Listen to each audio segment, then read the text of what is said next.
How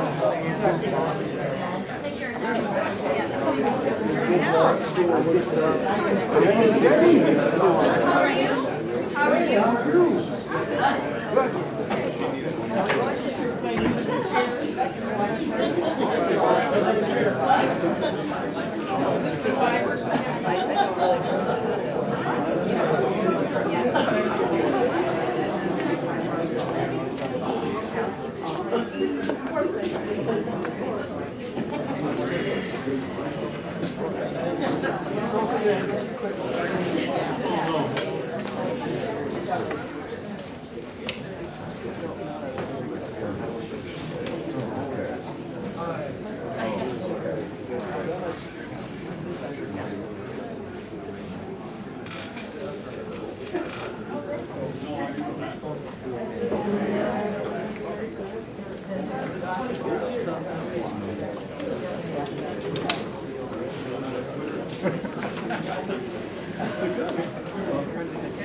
Okay, if I can have your attention.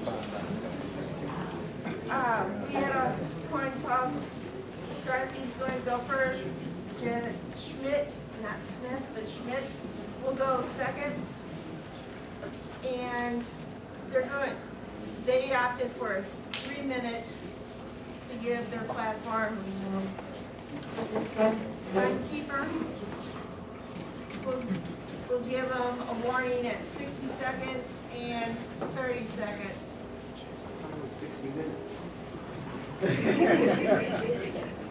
I learned fast. Okay. And please, I want to thank everybody for their patience and keeping their comments and little side conversations down to a minimum.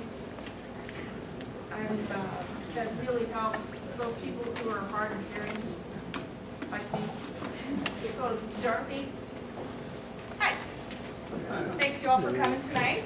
Reverend Chen, thanks Donna for organizing. My name's Dorothy Meyer. I live in Belleville. I've lived in Belleville all my life.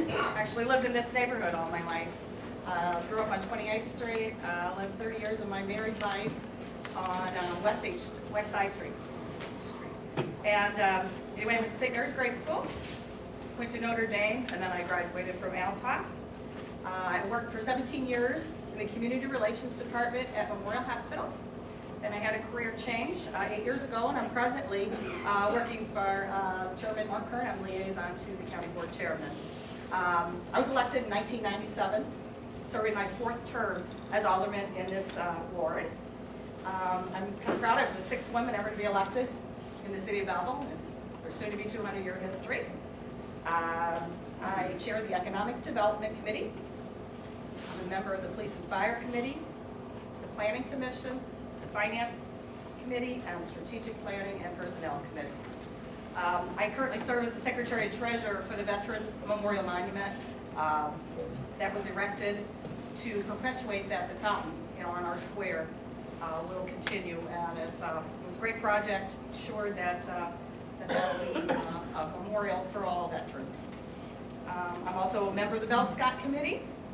Committee is Foster Civilian and Military Community Relations. I serve on the board of the Community Action Agency. I'm on the Advisory Council for the Alternative Transportation System.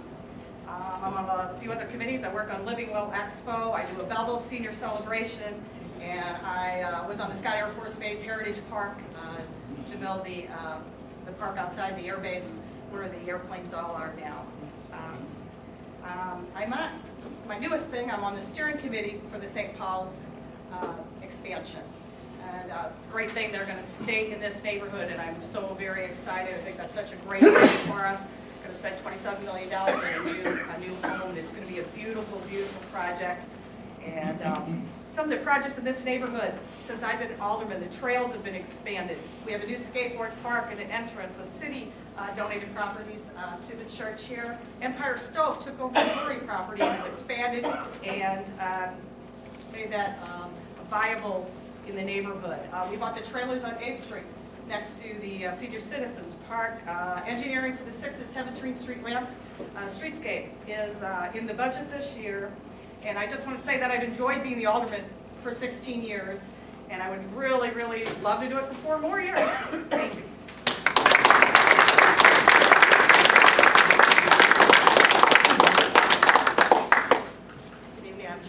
I want to also thank the Neighborhood Association and Donna for putting this on.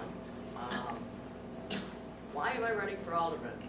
Well, first off, I have lived in Belleville almost 18 years. I've been married, it'll be 18 years in June, to my first husband, Rick. Together we have 3 children. We have a son and daughter-in-law that live in Chicago that work with the homeless and some agencies in Uptown in a planned community. My other son and daughter-in-law live in St. Louis County and work at the Chase Park Plaza and are going to school. And our youngest daughter is 15 and she lives at home still and is junior or freshman.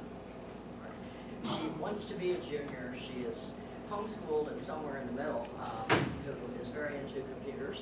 I was born in Chicago and I grew up in Caseyville.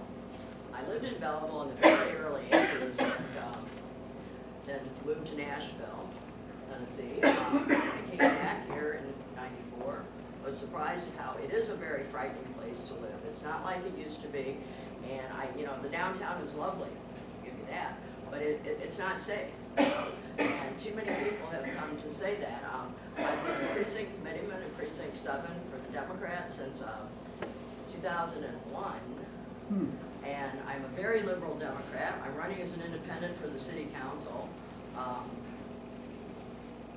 And I feel that, like, I've had a lot of people say, please run for alderman. We're not getting a responsiveness. We're told to, if you don't like it, leave town by too many people on the board. We have an alderman here who, some things have been done, and I think a lot of things would have just been done anyway. But, the answer is, if you don't like it, leave, or it's a done deal. Okay, and I will never say that. I will listen to the constituents. I'm not a rubber stamp for Joe Hayden, although I really hope you do elect Joe Hayden mayor. I think he has some great ideas and can lead the city forward. I would not be a rubber stamp for either of the 2 other candidates. I think we have an appearance of unfairness in this city that the question was asked earlier, and as long as there's an appearance of that and people feel that there is racism and classism in town and that certain areas are overlooked, that is something that is real to the people who feel it. And as an alderman, I would work very hard to bring diversity into the city council. Yeah, there's 1 candidate now or 1 mayor and 1 person on the current panel, and that's not enough for a city this size. And if I run for alderman, I hope to be elected on April 9th. I will stand for 1-time re-election. That's it, 2 terms. It's enough for the mayor. It's enough for the president. It should be enough for the mayor. And it should be enough for an alderman. We need to have turnover. We need to have new people coming in. And if somebody wants to come in 4 years and says, Janet, I'd like to have a turn at it, I will help them get elected. Because I think democracy works best when every single person has a vital role in it, and they don't feel like it is just a little club that nobody else can belong to. That's right.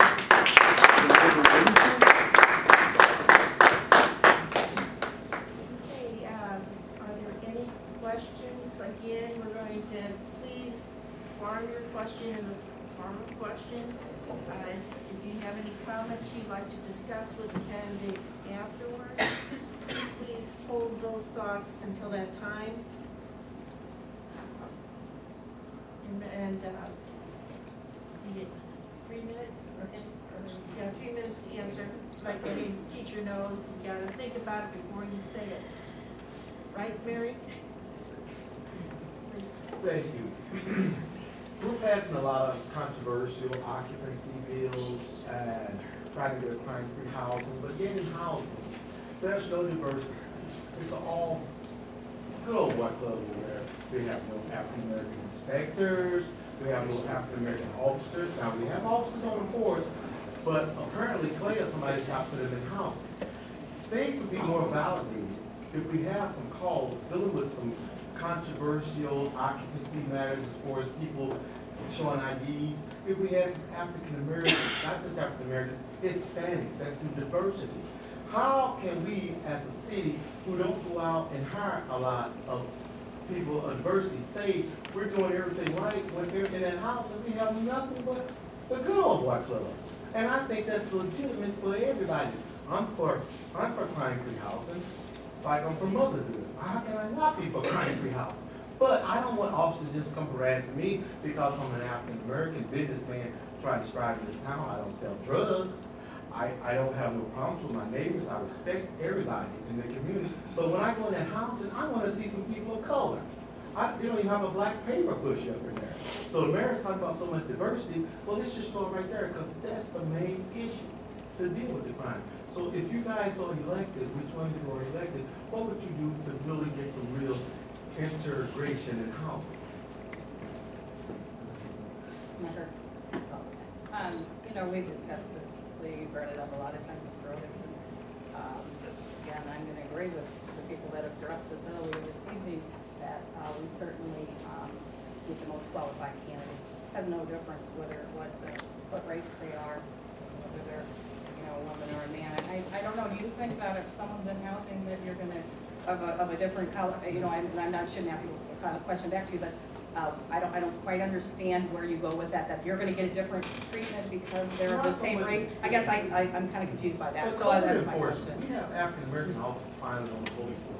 You know, we don't have no minority women for African American. In the house, we have 2 code enforcement officers that's going around here harassing a lot of people, doing things going beyond the call of duty to harass certain people.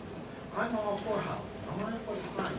But I want to see the court. If you can't find those people that's qualified, one thing I like about Mayor Justice, he always went out and got the best from everybody.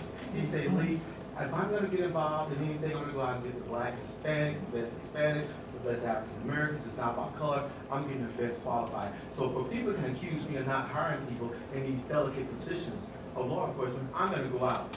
And he made an effort. Here, we don't have an African American officer over here. We got officers on the force, and I'm sure we'll be glad to be over in the house with our code enforcement officers. And I think that's something that's legitimate that we have right now in force that can go in there. If I may respond to that, I don't know. I think Chief Clay certainly knows which officers are most suited for the housing. And I think that Chief Clay thought that one of his African-American officers was best suited to be in housing and certainly put him there. I'm not there to second guess Chief Clay. He works with his officers every day. And I think he knows that, the best officer for the job there. And so, and I know you feel you've been harassed, but, I don't know that that's been the case. Well, I think appearance is important. When I took over as precinct committeeman, I'm going to give you an example. There were 3 elderly white women election judges who, the word came back that they were using racial slurs and making it difficult for African Americans to vote right here in this room. All right, and one of them, because I apparently felt that when my husband was a poll watcher, because he was white, it was okay to say a certain word.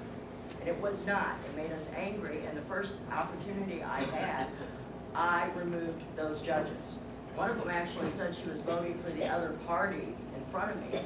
Okay, so I got rid of those judges, and I said that need to make when people come in, they should see people that look like them, someone they can relate to. So I got a white man, that was my husband, and he wanted the job really bad, and all that. But then I made sure that I had an LGBT person for a while that moved out of state that I could no longer use. But I also got an African-American woman and an African-American man, and they've been here now for quite a few years.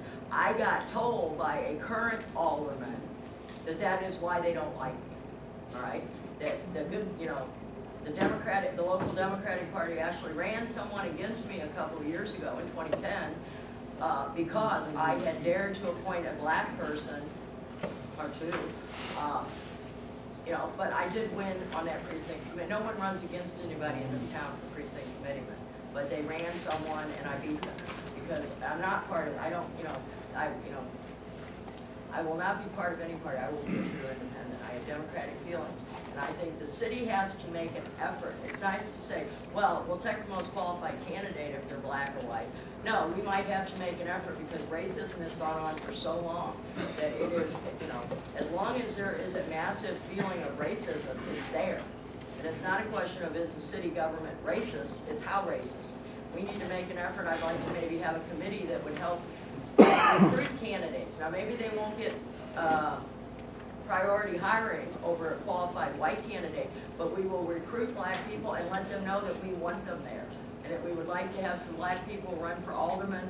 It's too late this year, but in 4 years, you know, we should have 30% on the city council. I want to say that's a good deal. And that is obviously one of my pet issues. Questions? Rose? Yes. I'm directed to Ms. Schmidt, No, it'll be to both or to candidates. both of you. You've been here how many years? 18? 18 years. I'll direct it to both of you, but I pretty much know that Dorothy is familiar with the subject. You were talking about racial equality. Belleville has a commission that is called Racial Harmony. I haven't seen you there. If you are so... I have put my name on the email list several times and I don't get it. I don't get it. That's why I've been told I'm not invited to the Franklin Park. I find out the day of or the day after. It's published in the paper every time.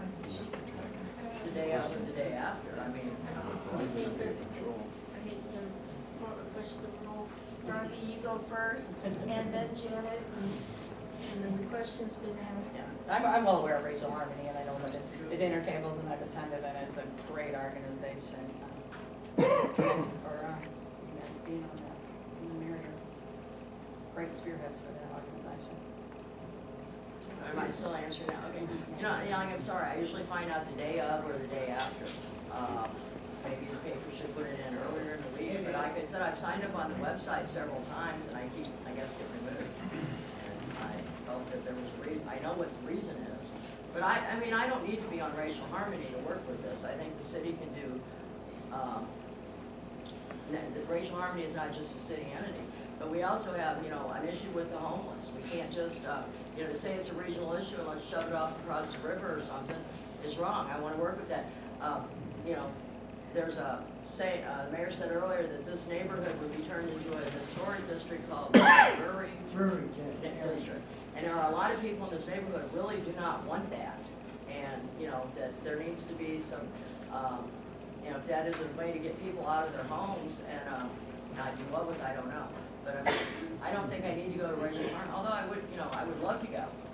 Like I said, I have tried before to sign up on your website to get emails so I would know when meetings are, and I don't get them. Just like I don't, you know, was told I can't come to the Franklin one. I find out the morning of if I'm lucky, and most times the day after when I read it in the paper.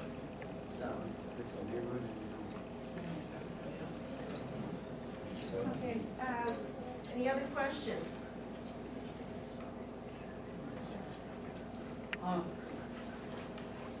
I live in an older home. I mean, it's pre-Civil War. And how would you apply the housing code to these older homes? I don't know if they have a specific issue of the housing code. If you would move out of your home and needed an inspection, I think our first and foremost, we are, safety is a top concern, sir. You know, that the electricity is done properly, that, you know, there's no fire hazards. That's, you know, that the inspections are all about safety. You want to make sure that, you know, that the heating and cooling is put in correctly. We're just concerned about the safety of residents. So I think that would be, you know, our most concern with the housing codes for an older home. I think that, you know, there are times when you can, as long as the code can, you know, you can make some concessions for older homes. You can't expect it to be like a brand new home. And we appreciate people that live in the older homes and try to, and do keep those homes up. Well, Joe Hayden has said in our platform that we want to start an organization with the city that would help people with older homes to get some low interest loans to help renovate and bring them up to code, because there are a lot of issues. And I know I was talking with you during the break, there are, you know, sometimes it's hard to get contractors that will work on some of the older brick, because but it can be, we should make every effort to preserve it, but I don't think we should work at preserving it to some historic district standard that the rights of the homeowners should be one of the first things that I consider. I think there's been I'll stop. Any other questions for the alderman? Yes, I was wondering, I've seen nice trash cans across the south side of Main Street, and I've not ever seen a trash can on the north side of Main Street. Why is that? And what can we do to help us get the nice trash cans instead of having to just see ragtag piles of trash everywhere over here on this side of Main Street? Now, those trash cans are associated with the new garbage trucks that we have, the one-man trucks. And in this area, the streets aren't wide enough to do that, to use the wide one-man truck. So they're used mostly in the newer subdivisions and the wider streets. And unfortunately, that's just the logistics of the truck.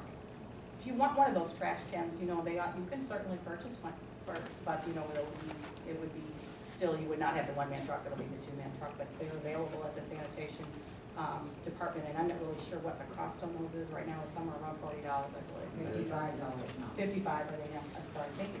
I haven't checked into it lately, but that's the reason for the differentiation in the trash can. Well, I've heard this comment from quite a few people in the ward, that this is something that people are, bothered by. And I know some of the streets here seem to be no narrower than some of the streets on the south side, so that was something I would really work hard to look into. I can't make any promises, but I mean, as always, I would listen. My phone number will be available on my Facebook page, and I also intend to have, regular meetings with residents once a month, as well as the business people on Main Street, to keep abreast of what they want. Any other questions for the aldermanic candidates? Well, that ends our question and answers for the aldermanic candidates. And now we're going to give them 3 minutes to do their final statements. Dorothy, you get to go first. Timekeeper.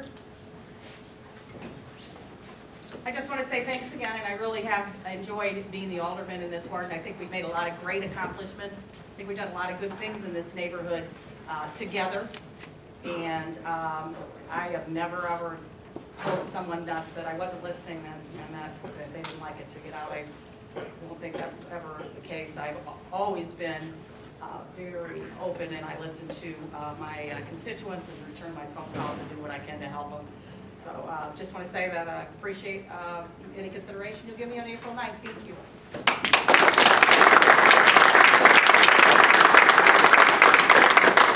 Again, I want to thank everyone for coming out, Donna for putting this together, the church. I would like to be alderman. I think it would be an opportunity to bring another voice to the council. I hope you will consider me when it comes time to vote. I know we have a lot of issues, and I think one thing, I wanted to address this earlier, and then the housing. I mean, it is not, we have laws right now. I mean, I can think of 3 houses right now that are in violation of the current law that nothing is done to. And I can also think of a couple that have been targeted, and the only difference is the race of the people. So that is a big issue with me, and I think, I don't want to bring my daughter up in a world where that happens. And I don't want Belleville to be a place. I want it to be a city that's open for everybody. Things have changed, times have changed, and, we need to celebrate the diversity and appreciate all of the citizens. And I will not always know what to do, and a lot of it I don't know, but I'll listen, and I will try to find answers. Those of you in the room that, I would look to you for advice. That, tell me what it is you want, what you think about the city. I want to point out one more thing. I don't know if Joe mentioned it tonight. If he is elected mayor, and I hope you will vote for him, the city council agenda will be put out earlier, so you can know what's going on. So if you can't go to the meeting, maybe you can't go out at night, maybe for various reasons. Maybe you have things you have to do, or maybe you have, like my mother can't drive at night, that you could call and say, look, this is what I think about that issue, because I really do want to hear it. I don't see aldermen as working for the mayor or working for any of the other city employees. We work for the voters. And my first thing would be to be responsible to you. I hope you give me a chance. Thank you.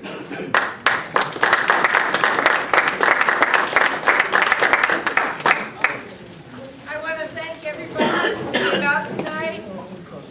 We will be doing a spring project on North 8th Street with the senior citizens.